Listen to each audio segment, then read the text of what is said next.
أول مباريات النادي الأهلي في كأس عاصمة مصر يوم الجمعة الساعة 8 قدام إنبي.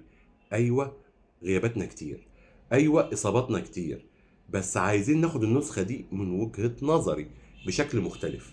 بلاش بقى القصص بتاعت المرات اللي فاتت إنها بطولة ودية وبنريح اللعيبة الكبار.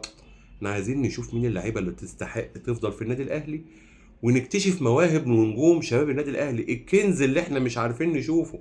ده وقته. طب نكتشفه ازاي او نعمل كده ازاي؟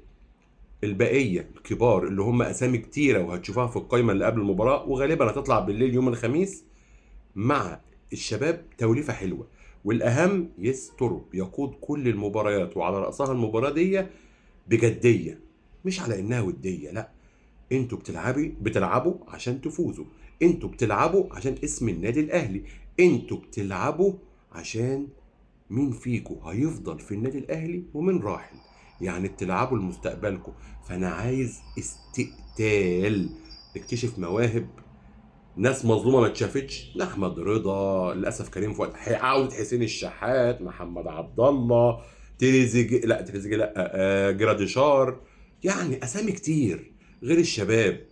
فاتمنى النسخه دي تبقى غير.